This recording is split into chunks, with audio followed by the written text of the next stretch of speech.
everybody. Welcome to our annual MS4 Stormwater Awareness Training. So, anybody asks, we're doing this on an annual basis, correct? Correct. I'm going to go through a quick review of the agenda, just making sure everybody understands who's got to be where at what time today. I'll introduce some of our speakers, and we'll get right into it. So, for those that don't know who I am, I'm Chandler. I'm the University's Environmental Health Safety and Risk Management Director. I tell everybody, when you figure out what that means, let me know, because pretty much every day it changes from topic to topic. With us this morning, we've got Rick Baird. Rick is the City of Mankato's Water Quality Specialist and MS4 Coordinator. He'll get into a lot of the details, but everything we do here at MSU when it comes to our stormwater program flows through all of his systems next. So everything we do has to meet their systems. So he'll get into that for the first hour. And then, based on the way the business office wanted to do this, we're going to have snacks after the first hour. So the first hour is going to be everybody. Then we'll take a break.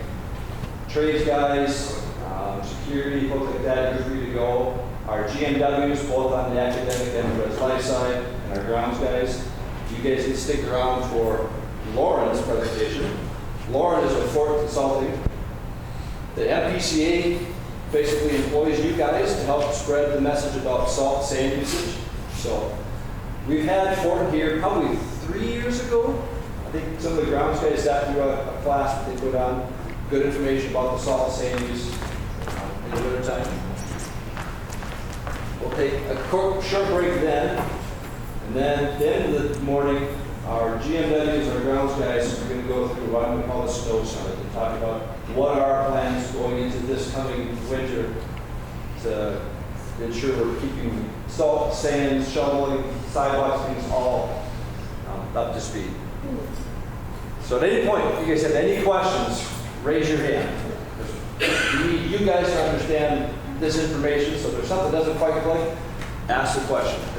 Rick is very open to those questions. His presentation is going to be broad. I should say we also have City of Mankato folks here, streets, parks, maintenance folks, just like the rest of us. They're also asked to be at these sessions, so we welcome them. Am I missing anything? Nothing I can think of. Okay. Oh, the sign-in. Oh, once Rick gets going, I'm going to pass around sign-in sheets. And I've got 6 different sign-in sheets. You only got to sign one of them.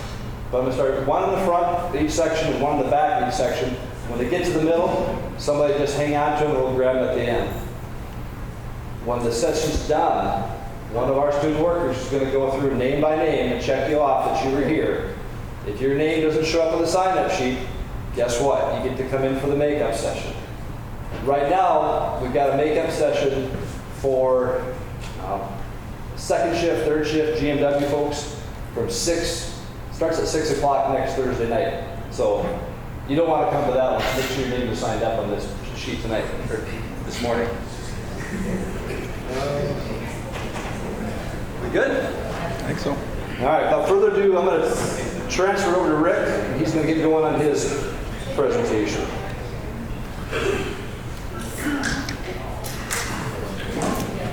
All right, well, thanks for being here today. And in case anybody didn't hear, Chandler doesn't know who I am, my name is Rick Baird. I'm the MS4 coordinator for the Mankato urbanized area. That is basically encompasses Blue Earth County, South Bend Township, Mankato Township, MSU, the City of Mankato, and then also I do some advising to MnDOT on different MS4 stuff. Basically, we decided to go that route because Mankato was already established and all these other organizations had to come in last year and follow these rules, which are state mandated, unfunded things that they make us do for them. And so it was a cost savings to use a program that was already established, had already been audited, had already passed, and use it and go with it as we go. What does MS4 really mean? Municipal Separate Storm Sewer System. The MPCA loves their acronyms, the state loves their acronyms, we all do it. If I say something in an acronym and you aren't sure what it means, just ask me. Sometimes I forget We just get going. Municipal, it must be owned, operated, and under the jurisdiction of the municipality. That's what it means. So it's not privately owned stuff, it's not things like that. It's the infrastructure that MSU has, or the city of Mankato has, and is under our control. This is a breakdown of all the MS4s in the state of Minnesota. There's currently 255 of them. You can see most of them are cities, townships, colleges. You know, MSU is not alone. The city of Mankato is not alone. There's 255 entities that have to do what we're doing right now, and they have to do it. This is my jurisdiction. In case you're curious, it's everything on this side of the river, inside of the green line, except for Eagle Lake right now. This is the urbanized area. Here's a map of all the current regulated MS4s. You can see right now we're about the 5th largest.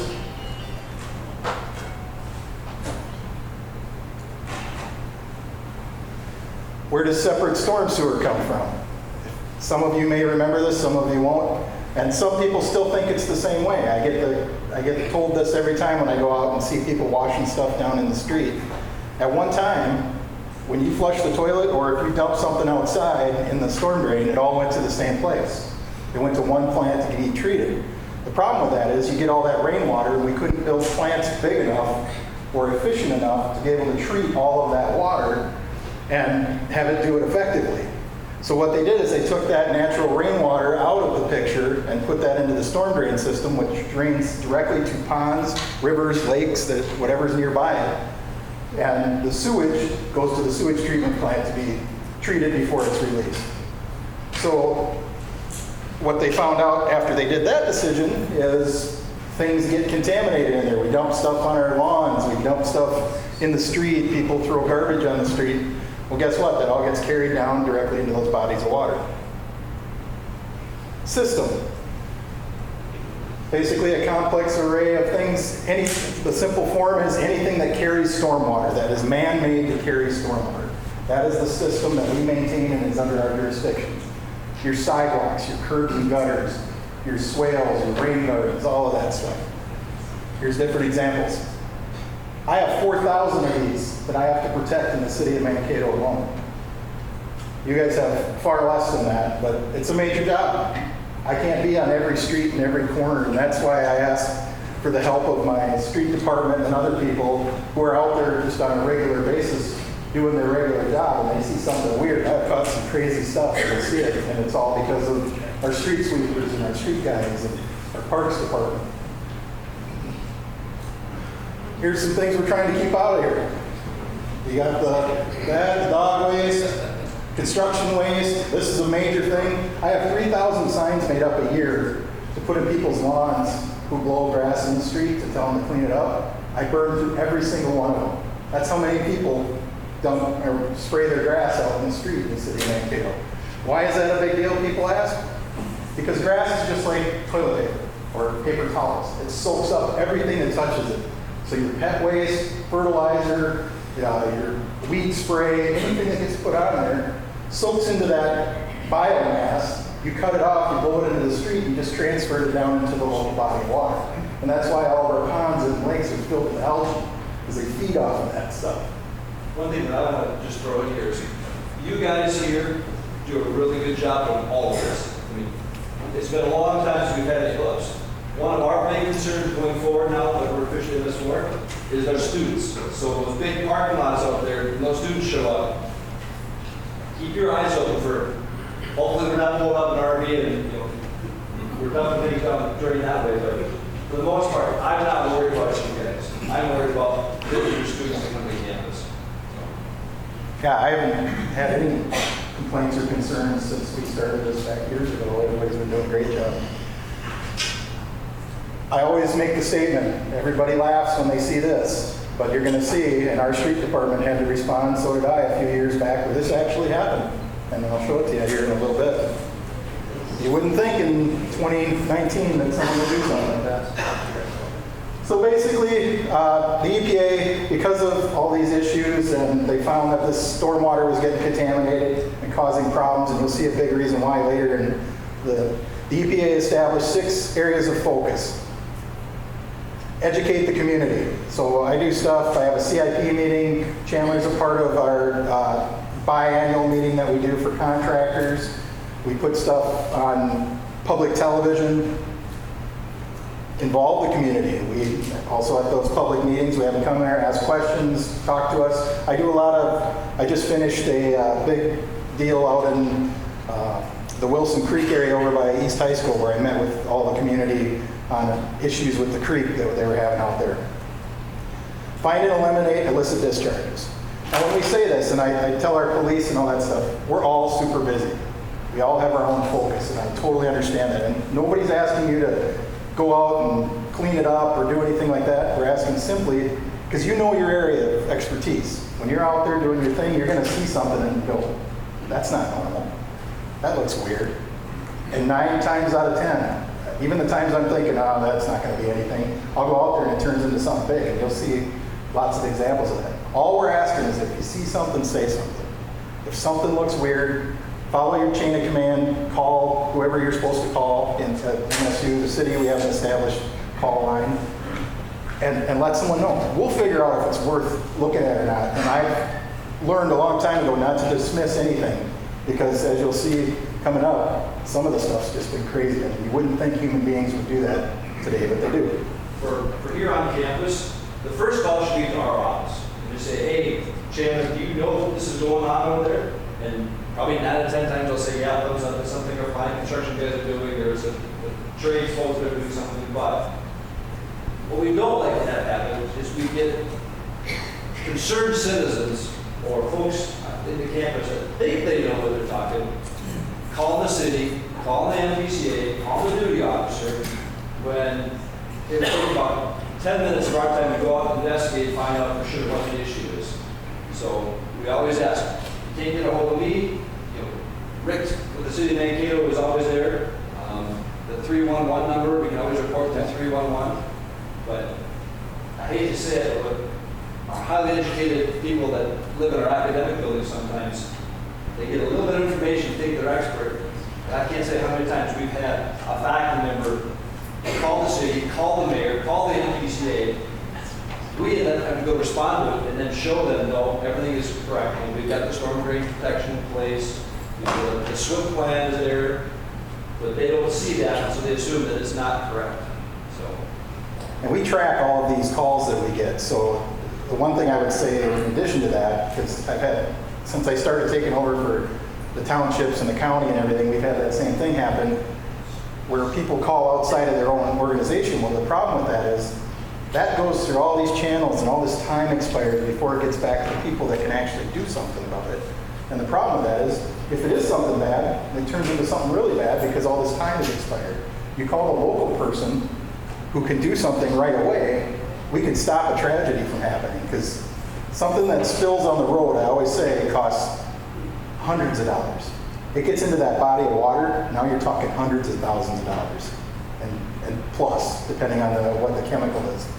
So always call the local people first, because they can respond. We have to track this, we have the answer for it, so there's not going to be things that get dismissed. We have oversight of construction projects to keep sediment and other pollutants from entering your system. We have to have an ordinance that compels that compliance. Ensure construction projects install permanent practices, so they got to have like ponds and things, so once the project's built, it has to treat their runoff. Every site that's over an acre has to have some sort of treatment to treat their runoff before it enters our system. These are all federally mandated. This isn't the city of Mankato. This is the feds telling the state, telling us. And then we have to manage our own program, and that's part of why we're here today. Our own facilities, we got to keep them clean. We got to keep them from causing problems. So basically, we got to follow our own, rules and what we're teaching. Practice what you preach. Any questions on this part so far? That's basically the legalese of it, the reason we are here, the reason we have to do this. This isn't something MSU came up with. This isn't something the city of Mankato came up with. The feds passed this law. Our elected officials passed it down to the state, who passed it, and this is what we have. And one of the most important things that I preach is, if we don't follow these rules that we currently have to follow, the next permit that comes, they're going to squeeze tighter. And so I preach to people that we need to follow the rules that we currently have in place, or it's going to get worse before it gets better, because they'll force it through law. I'm inherently lazy. I don't want to do any more work than we already have to do. So if we do the bare minimum we're supposed to do now, we can focus on other things. So why are we here today? Permit requirements that I just listed up there basically requires that all field staff have to be trained. This is a requirement. We have to keep the list of who we do, and everything has to be documented for the annual report that we turn in. So anybody that basically goes outside, looks around, things like that, needs to be trained in identification of what an illicit discharge is and what to do about it. So why do we have admin people here? I had a lot of folks told me the secretary and admin people have to be here. Why do you think you're here? What's that? Because it worked with. You take phone calls, don't you? Yep. Somebody calls and complains about something, they're probably going to call Bobby's office, they're going to call the building services office, they're going to maybe call our office. So as admin folks, we want you guys to at least have a basic understanding of what the hell we're talking about. So when those phone calls come in, you got a fighting chance to route in the right direction. Okay? As I stated before, time is everything in these situations. If it's some horrible chemical that's floating towards a storm drain, and it always does because our storm drains are downhill. So no matter where it's spilled, it's going to head towards the nearest storm drain or the nearest lake, whatever's down at the bottom. And I'll give you a prime example that just happened last night. We had someone turn on a generator because Excel was asking for help because of the high usage. They turned on their generator and every ounce of antifreeze drained out of it and went into the storm drain system. And they stood there and watched it happen. They didn't have spill kits. They didn't have any kind of idea of what to do. The staff at that particular facility had not been trained in any way, shape, or form.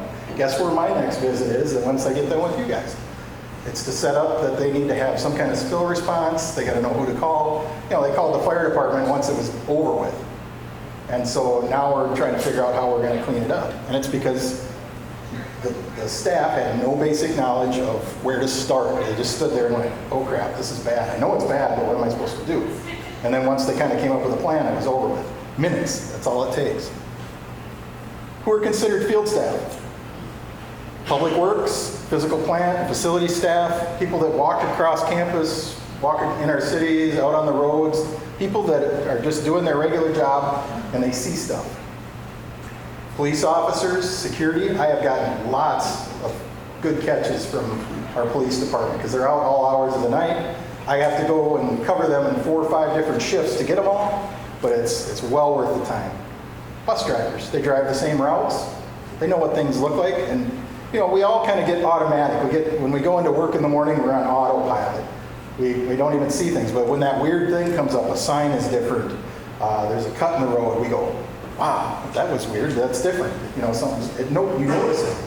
And you'll see how these things, they'll just stand out to you, and you'll go, that's weird, maybe I should call somebody. Building and construction inspectors. They're around when new things are being installed, people are draining stuff and filling things, and fuel barrels and chemicals, so when they see it on the ground or it smells or something like that, give us a call. That's an niche you decide building, correct? And I'll show you right now, this is just a short list of the most recent. But these are communities that basically said, I dare you to make me do it. And they did. They didn't hire people that they needed. They didn't do the trainings that they needed. They didn't document stuff, whatever their violation was. This is the amount that they had to pay after the violation was done. They still had to hire the staff. They still had to correct the problems. So you could probably add $40,000, $50,000 to each one of these things. I have one violation that I was dealt with was $500,000. This is serious stuff. They're not messing around. And they have the power to come after us because we have what they consider deep pockets, even though it's taxpayer dollars. Illicit discharge. A lot of people, what does that mean? Basically, in simple form, you can read the actual definition. But to put it really simply, wholly comprised of stormwater. If it is not that, wholly comprised of stormwater, then it cannot go down the storm drain. So if you have clean water coming out of your garden hose, that's fine. Irrigation water from your sprinklers, that's fine. Soap or dirt off your driveway and you spray it down into the storm drain, now it's an illicit discharge because you just contaminated that water. That's what we're talking about here. It's not what naturally comes down. There's enough pollutants going into our system just from the sky and what it washes off of the ground. But anything you can avoid, anything you can stop from happening, that's what we're talking about here. That's why with the GMW folks, we were doing rugs and garbage cans, things like that. In the good old days, we'd spray them out, they'd go right down the drain and problem solved. Now we do it in big green areas, or if we do it in a parking lot, we've got to protect the catch basins so that whatever we're washing out doesn't go down the storm drain. Where does this come from, this definition? It comes from the Minnesota State Rule 7050-0210 subpart 2. That is the nuisance conditions prohibited. They stole that from the EPA's rules, from the water quality standard. And basically what it says in layman's terms is you cannot change the temperature, color, smell, any condition of that water from its natural state. If you do that, you have created a nuisance. We got rolled up at the wastewater treatment plant for having visible bubbles going out into the Minnesota River. Basically, our water was so clean and the current was going so fast out there at high water after a rain event that it was causing a turbulence and some bubbles. And people saw it, called and complained, and we got rolled up for it because that was a nuisance condition, even though it was deemed to be non-toxic. That's how vague this term is, and that's why we want to keep our paperwork up. We want to have a good program that they trust us, that they don't come after us for little dinky things like that. All I did for our illicit discharge ordinance, now because you're not a municipality, you don't have legal authority to enforce this stuff like I do. So this ordinance is what MSU would use if something like this happened on your property. You'd call me in and then I have the legal authority to do enforcement on it if necessary. And I think we've only had to use that once. Yep. You know, in my 8 or 9 years, we've had some bonehead things go on with contractors. And a couple years ago, we had a contractor that they were asked multiple times to kind of get their you-know-what together with their stormwater, and they chose to kind of just blow it off and left something discharged into the storm sewer. And it finally took Rick and the city of Mankato sending them a fine through this ordinance to get them to believe that, yeah, you got to take care of your stormwater the right way. You can't just ignore it. And I don't like doing that. I really don't. I mean, that's probably the thing I hate to do the most, is inflict some kind of fine on someone. I'd much rather keep a positive relationship with our local entities, contractors, residents, and have them learn as to why that's bad. But some people they're all about profit and time and stuff like that, and they just don't think, and I'm forced. We just had one 2 weeks ago with the sports bubble out there. They started digging the holes out there, and we got those big deluges, 5-6 inches of rain in about 2 days. And the contractor felt bad because one of the group in that contractor group called Rick. And then somebody called us and said, hey, we're sorry, but somebody called Rick, so don't be mad. And I couldn't thank those guys enough. I would much rather have those guys call Rick, get the city involved ahead of time, than have some resident down in Mine Way who doesn't know what they're looking at call the city or call Rick or call the MPCA. And then it looks like we got our, called our pants down.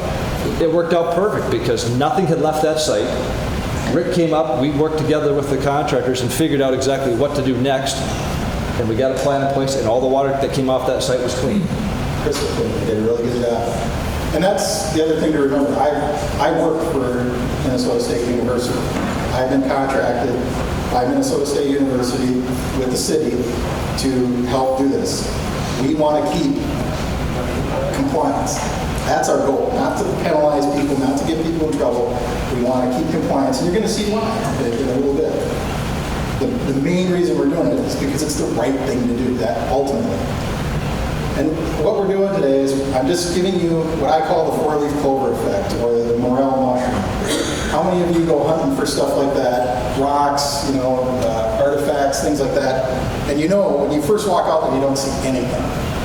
And then when you find one, it's like your brain programs in on that identification, and then you start seeing them everywhere. And if you don't believe me, just try it sometime. Go out, as soon as you find that four-leaf clover, your brain will focus in what it's looking for, and you'll find them all over the place when you're doing that with your kids or for yourself.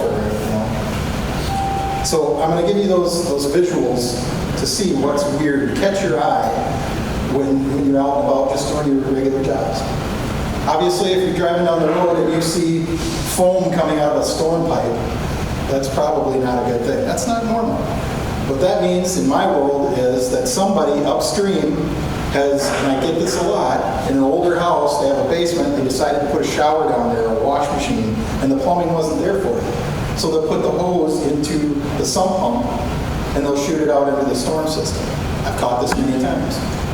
You're going to see some horrible examples of that where they took it a step further. This is something that our own firefighters did. They didn't realize what they were doing, but a citizen called, put it on rants and raves or whatever that thing is, and Facebook and all over the place, and it turned into a big deal. It's fire suppression foam. They just got done putting out a fire. It's not that caustic, but the person was right. It does not belong in our storm drain system when avoidable. Now, the EPA has specifically excluded this operation. If they are doing health, life, and safety, and they're saving people in a fire situation, then they are exempt from this when they're doing their duty and saving someone's life. But if they're cleaning the vehicle, as was the situation, then they can't do it. So I have to go after my own people, for things, and we learn and we adapt, and we don't do this now. Now we have a procedure. They do it inside the building and the wash bays, which is totally illegal. If you're driving and one of your ponds looks like this, or one of your, anything that holds water, or you have an area and you have this sheen on there, something bad is going on. This right here traveled 2.5 miles through our system. Upstream, they were working on a crane, and they fixed a hose that was leaking, and they went to test it, and they raised it up, boom! 150 gallons of hydraulic fluid dumped into the storm drain out of this huge parking lot. It's all about decisions, people. This huge parking lot that they have to work on. Where did they stage to do the work on their boom? Right on top of a storm drain. And so they didn't even have a chance to catch it. But the worst part is they didn't call anyone. They didn't say anything. Then it rained and it traveled 2.5 miles down. This is 1,000 feet from the Minnesota River. Luckily, we caught it driving by. Some residents saw it, and we were able to get ahead of it and put booms in and keep it from going to the Minnesota River. This cost that company thousands of dollars. And they had to have hazmat teams come clean it up. It was a big deal. One of the first in the city.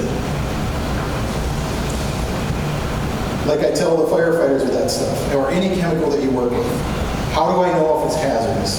The thing that came up that I would give an example for MSU is the dances that you've had, the color runs, things like that. The bubble dance. What harm is bubbles?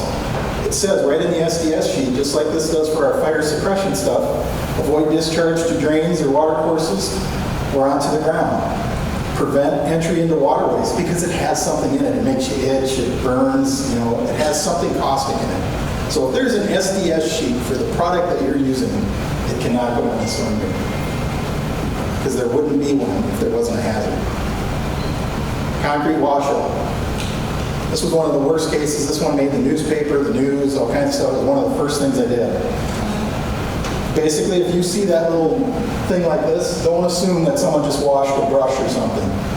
If you're worried, protect your infrastructure because it might be this. This is a 12-inch pipe right here that has about 1 inch left. This is the lowest pipe in the system in that neighborhood. And if we wouldn't have caught this, a big rainstorm was coming, everybody in that neighborhood would have flooded out.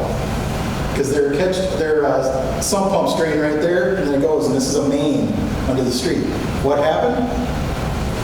A guy was doing a little pad for construction, pouring this little thing, and one of these rental deals, you got to return it clean or there's a $100 fine. He added some water to it, he dumped it in our storm drain system. Well, as you can see, it didn't wash down the system, it hardened in there and caused us a major deal. $22,000 it took us to get that out of that pipe area because it traveled 8 feet under the road. And of course, when you do the locates, there was high power lines, fiber, everything else. It was a major, major operation. $150 cost him $22,000 and his name in the paper and a bunch of other stuff. See that right there? That sign was mandatorily put on all of these mixers to all the people that ran them into the Mankato urbanized area because I was having so many of these. So when they're running the controls, they're looking at a sign that says, do not dump this in the storm drain. You think it stopped it? I still get it all over the place. If I could ban them, I would, because people are just irresponsible and lazy. I can't make some of these weird things up. I have a thing that runs at 3 o'clock in the morning. It was a what do they call them? PSA, public safety announcement or something like that. That runs and talks about this stuff, and people actually watch it. A guy called me and says, yeah, he works night shift or something, and 3 in the morning he's watching this. And so he calls me and says he was getting bananas at Hy-Vee, and I better come look at this. Well, basically what had happened is they had a truck, and when they were unloading salt pallets, and when they went in with the forks, they pushed the one on the backside off. They all busted open. And some employee in his brilliance decided that the 8-foot deep storm drain would be an easy place to sweep all that stuff into so he didn't have to scoop it up. So we had to suck it all out of there. This is right next to the Minnesota River. Would have killed all the fish and everything and plant life right there had we not got it out of there. This came from a construction project up on the hill somewhere at a place. They were cleaning a coolant water. They were exchanging it. It's just coolant water, they said. Doesn't look. So remember our rules? Can't change the look, the smell, the temperature. They put additives in that coolant water. It's for scaling, for rust inhibitors, and God knows what else in there. It is not water. It is a chemical. It has an SDS sheet. And can you imagine the phone calls that came in when everybody's little babbling brook behind their $1 million houses turned green? It didn't go well. This isn't Chicago. It wasn't a neat thing. Food service, restaurants, they have grease dumpsters.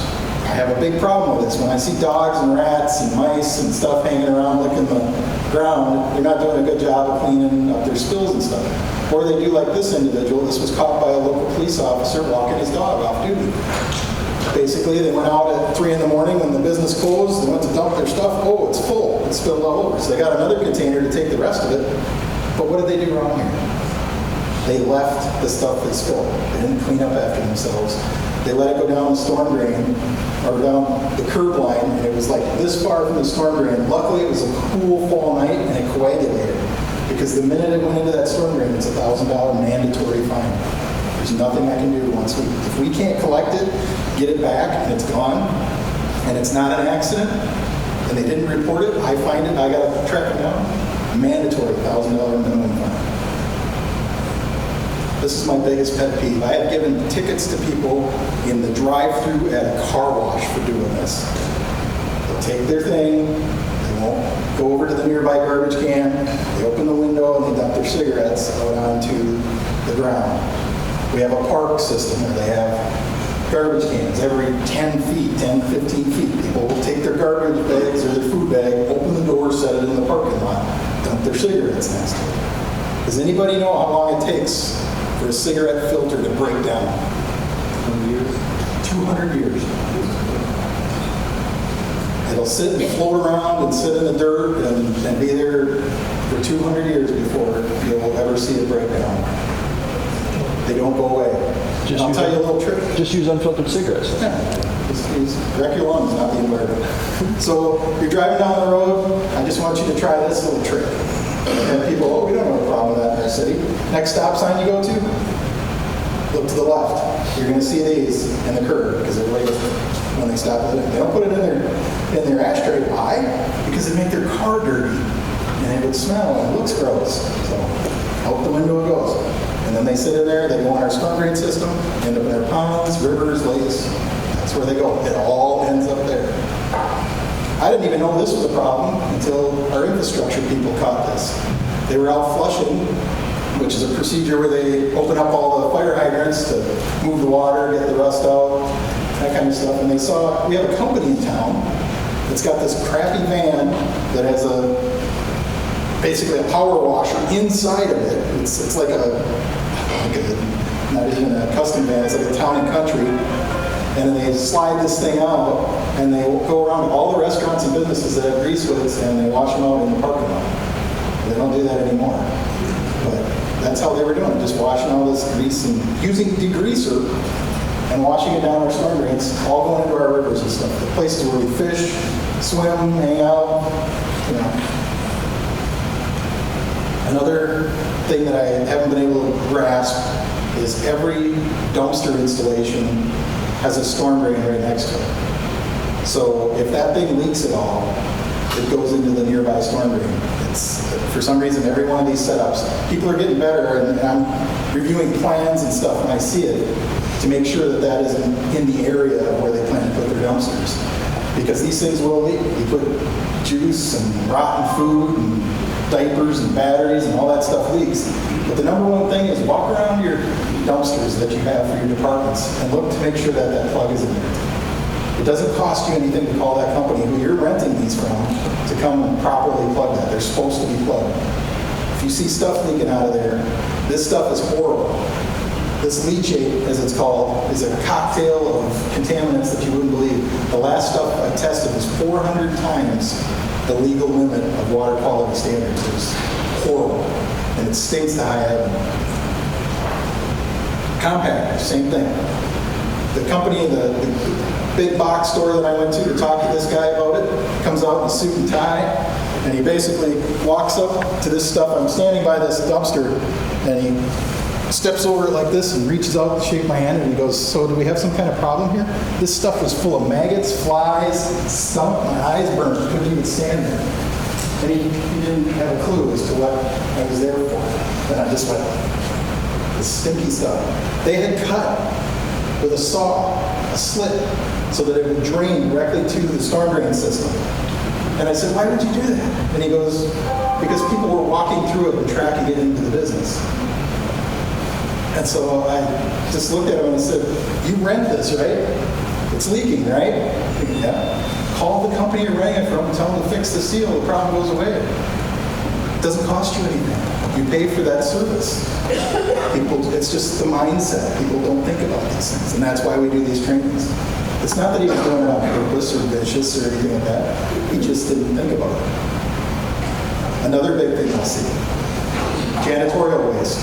They'll just walk. It's easy to walk outside and out into there with all the stuff you just cleaned off the floor. The reason you cleaned the floor is because it was gross and had dirt on it. So why would you throw it out into the environment? The chemicals that you use to wash it, things like that. And here's a prime example of that situation. There's a wash sink right there. Would have been totally legal to dump it right in there and wash it away and go through and be treated. But instead, just walk outside and throw it down there. Now you have no illicit district.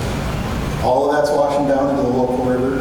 And people that do this do it every single time that they go out there. It's happening.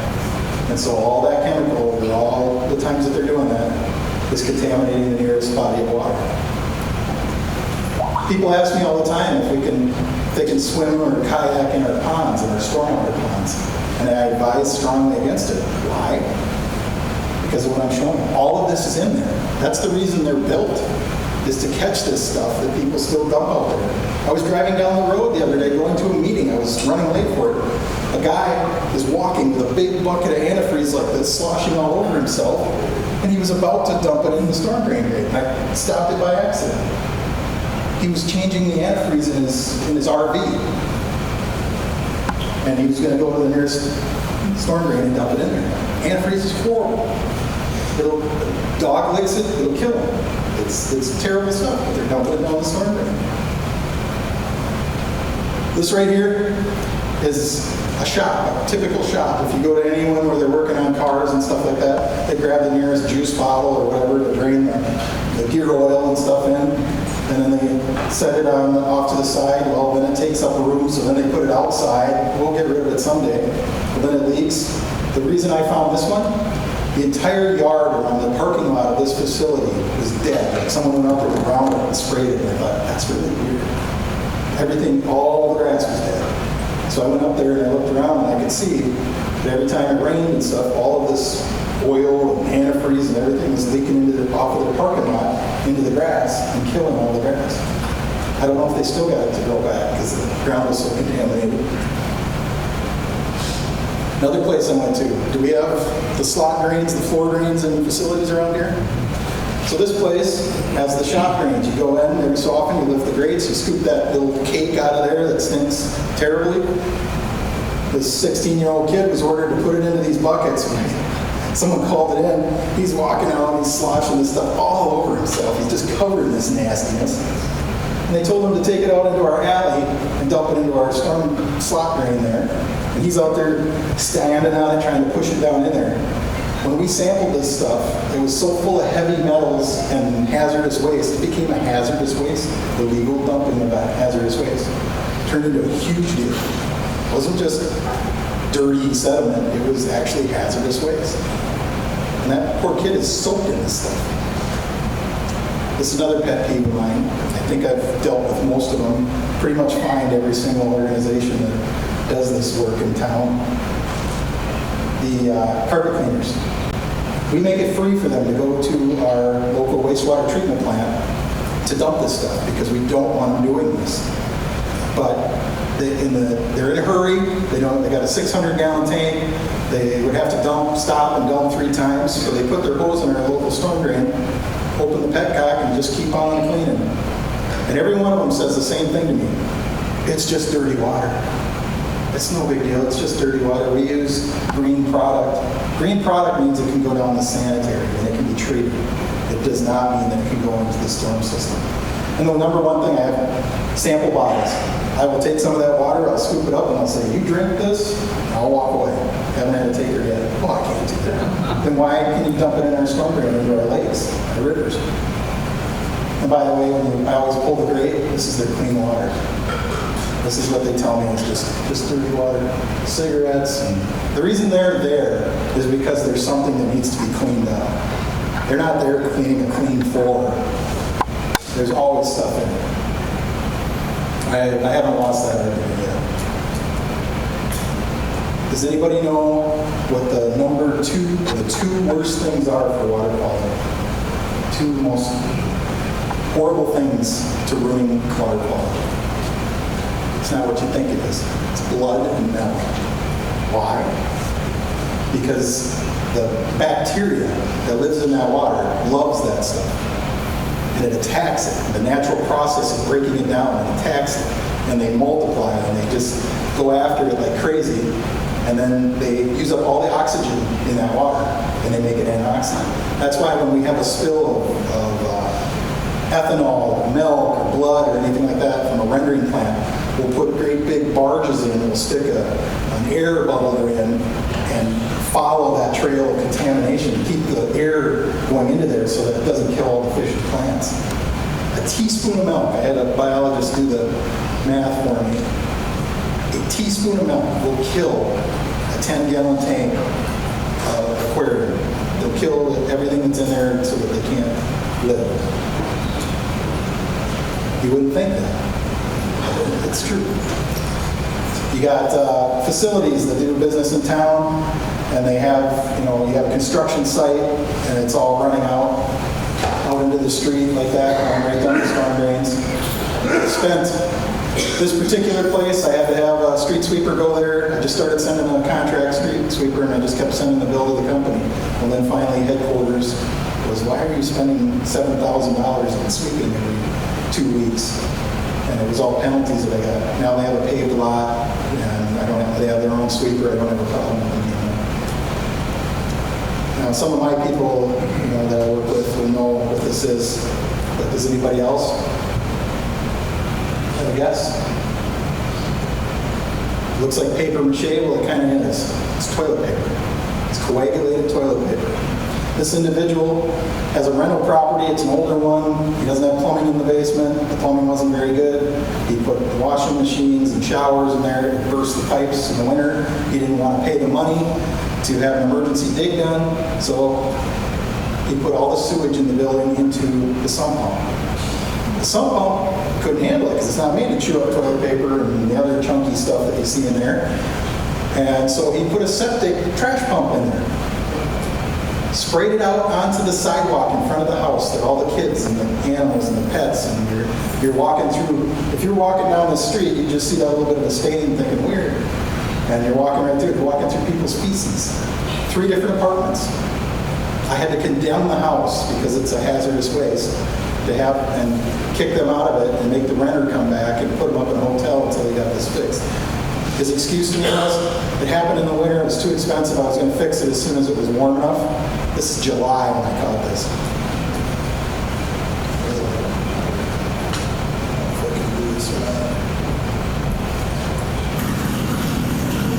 It's a sub pump line that's hooked up to sanitary sewer coming out of the curb in the street.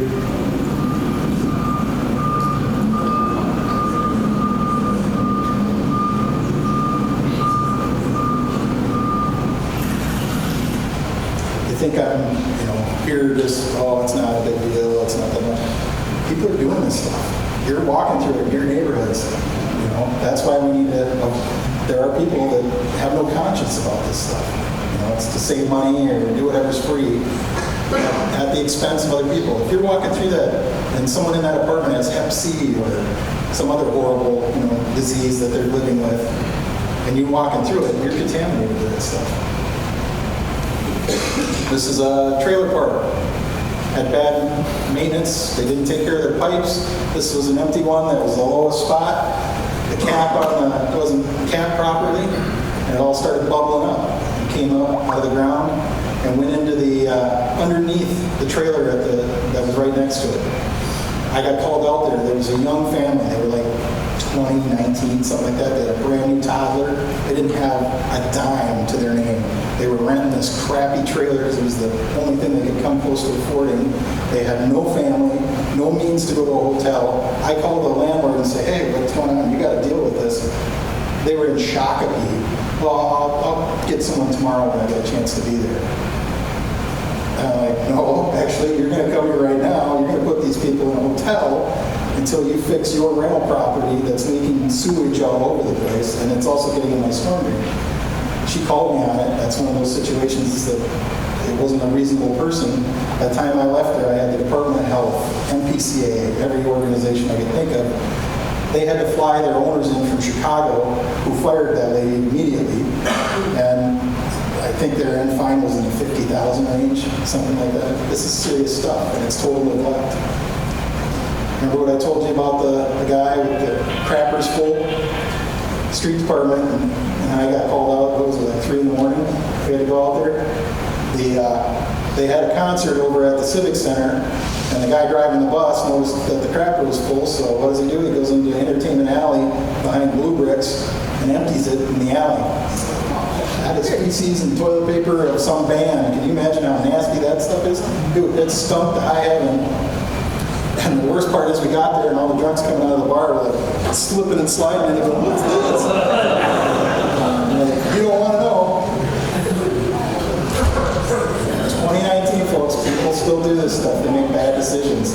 That's why we need your help to keep your eyes open and just let us know what's going on when you see something weird like this. This is another concerned citizen. Trying to be,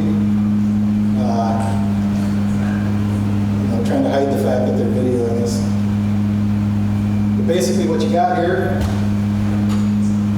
is you got a carpet cleaning guy with his hose laying there, just pouring out. He's cleaning a business, so you can imagine how much water is there. And then he just wheeled his little squeegee thing over right there and dumped it. That car right there is our county attorney calling me on the phone right at that moment, saying, you gotta come up here, you wouldn't believe what this guy's doing.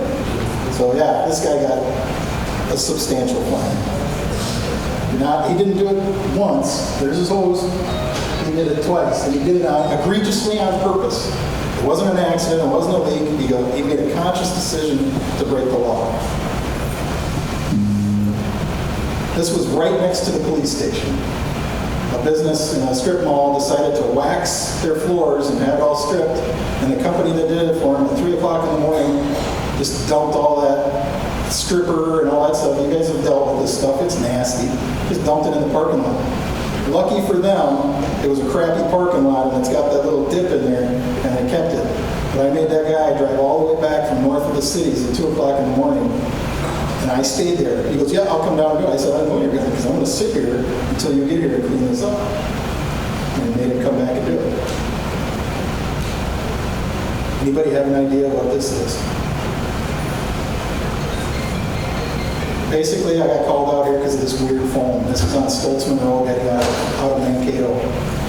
And I got out there and there was this wafting smell of chemical, like Roundup or something like that. I'm like, no way. And I see these little, you can see the little streaks. And so I went and I chased down the road. I just took off because it looked pretty fresh. And there was a tractor and a farmer intentionally, with his booms down, driving down Stoltzman, dumping his chemicals because he had to switch chemicals before he got to the next field. He was dumping Roundup and stuff, just emptying it on the Stoltzman Road.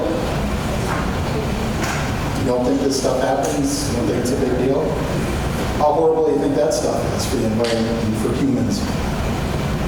You guys see this all the time, you know, down around here with when people move out, they leave their junk.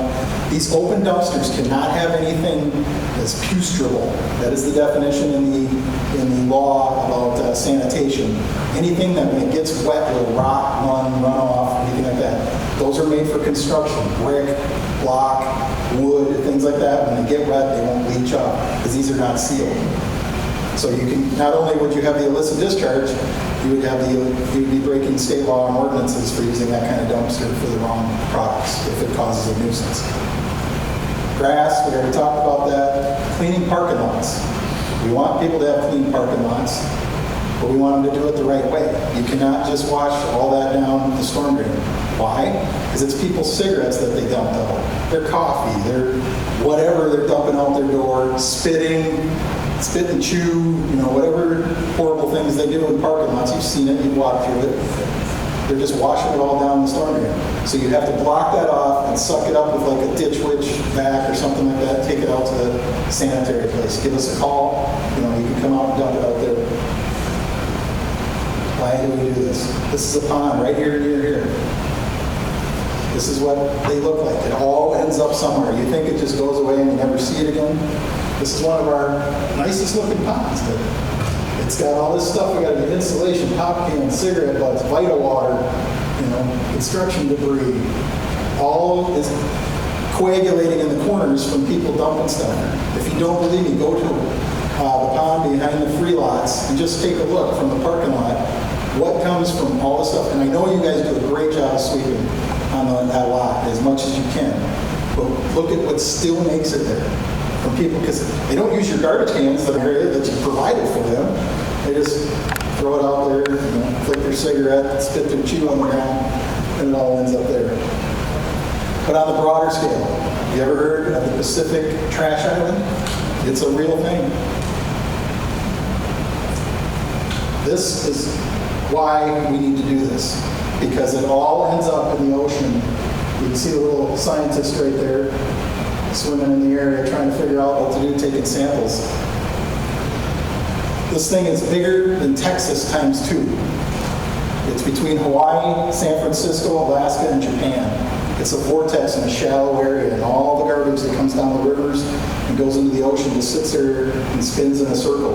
There is nothing alive underneath that. Not a plant, there's no fish, there's no nothing. It's completely dead, and they don't know what to do about it. The fish that do swim through there, they end up dying. They end up on a beach somewhere full of plastic. And this is all of our garbage, man-made, being misused and thrown somewhere so that it can get into the storm system. Totally avoidable. Here's things to look for that you'll see on construction sites or around there, normal things that people do. If you see that plume, it's probably something like this.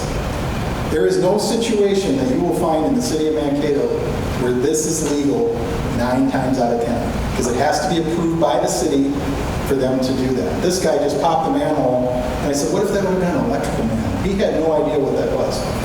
He had no idea if it was storm or sewer or whatever. I've had him use the sewer to pump their dirty water. But it all ends up somewhere. That was a pond behind some people's houses, and they're like, what's this big plume coming? Some guy. This was up here. It wasn't staff. It wasn't the general contractor. Everybody, that part was doing the right thing. A subcontractor came on a Sunday because it was one of the driest spots, put his pump in there, didn't have enough hose to actually get it to the curb, so he throws it on top of the stockpile and causes this big old chocolate mountain running down Valley. Turned a simple thing that could have been done correctly into a big expensive disaster for them and a cleanup. Almost all situations that you see a hose stuck into a storm drain are illegal.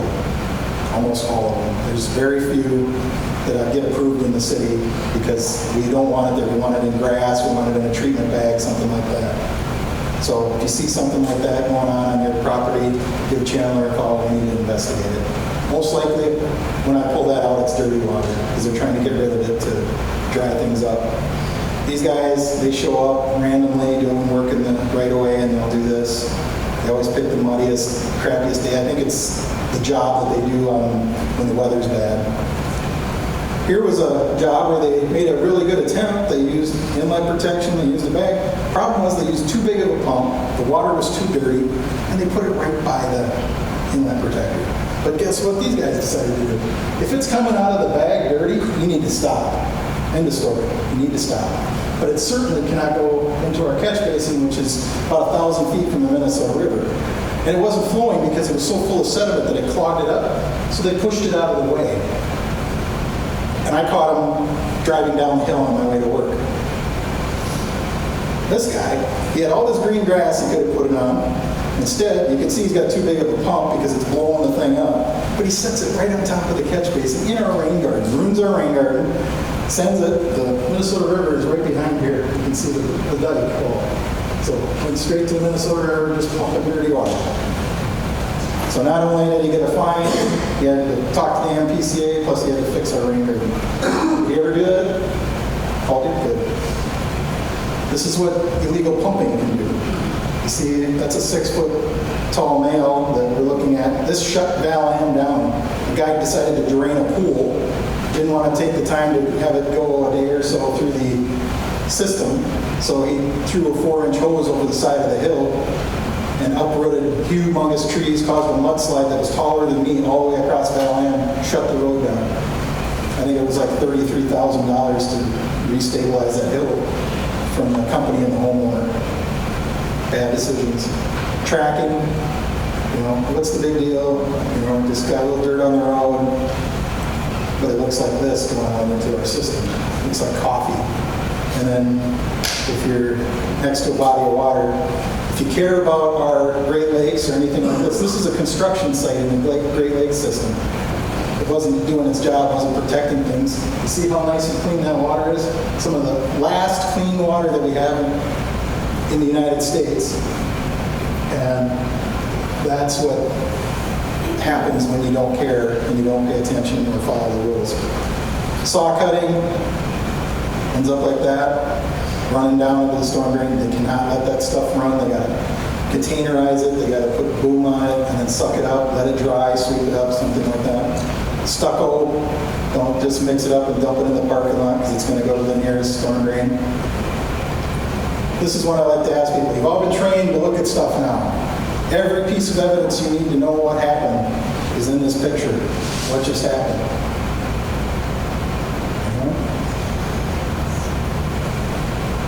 Concrete, ready-mix truck. You can see his wheels backed up, washed out onto the road, scraped it out with a shovel, put it all right here into here's your concrete slurry, storm drains right there. Washed it down into it. Did it on purpose. And always remember, all of us, people are watching. There's a guy cowering in his apartment with a video on his phone, taking video of this guy who 3 blocks away just dumped concrete. He purposely in West Mankato pulled up 3 blocks down away from his project up to a storm drain grate to rinse out his chutes and scrape all the waste concrete. And then he takes the hose and he purposely washes it down in there. That went directly to the Blue Earth River.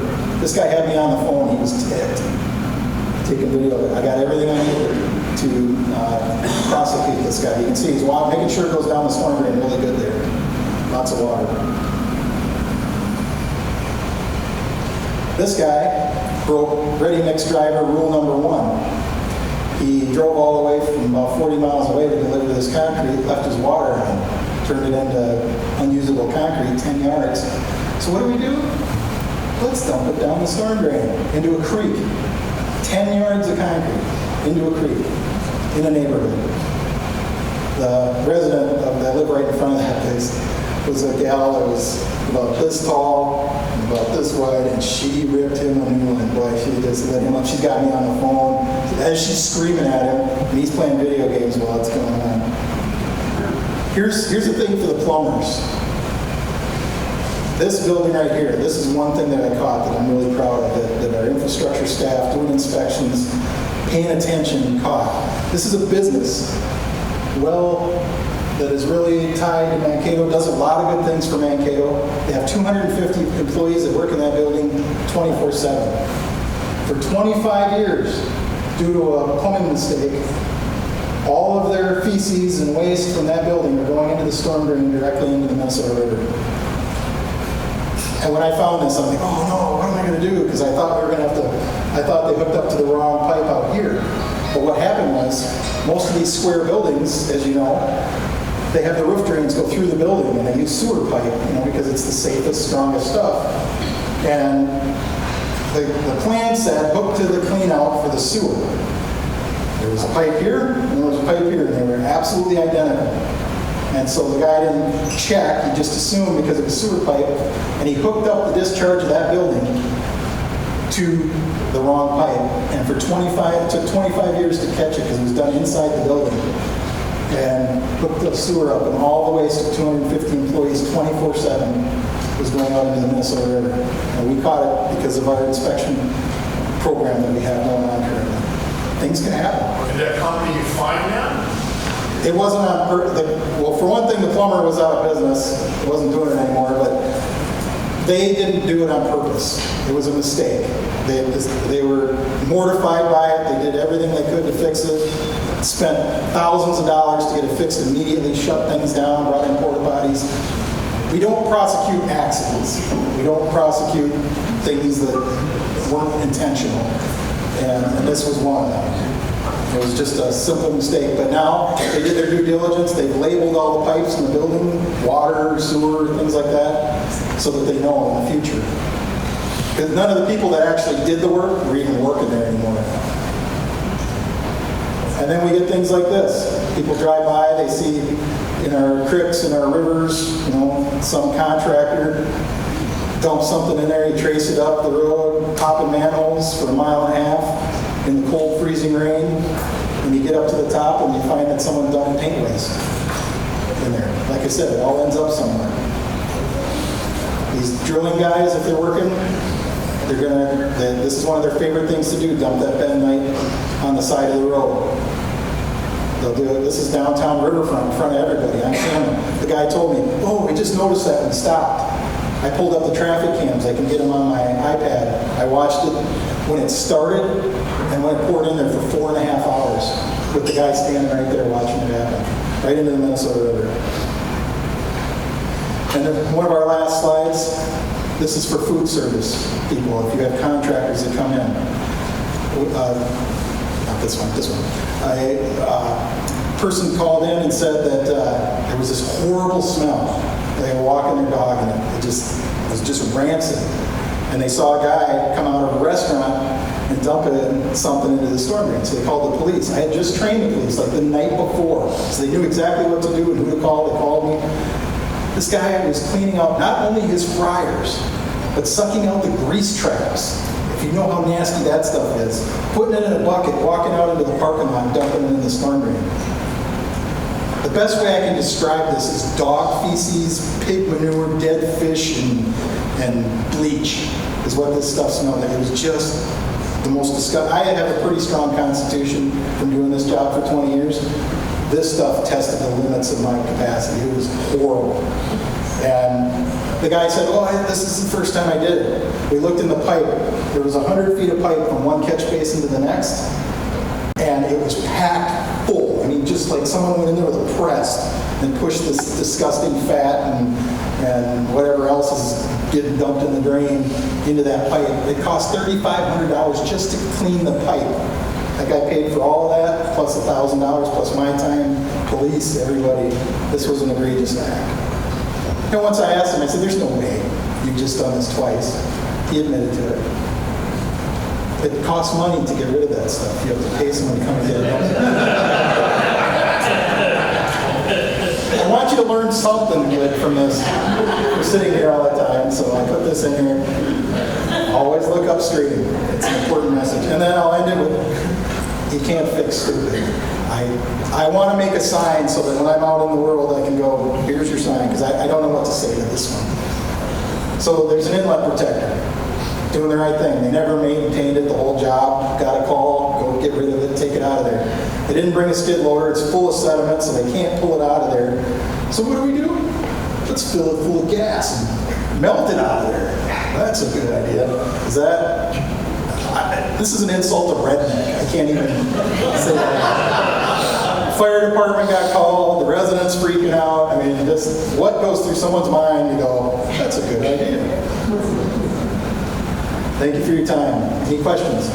How are you going to stop everybody in your district from washing their car when they're driving? Currently, that's I mean, that's a problem. It is. But currently, it's not one of the things that's considered illegal right now because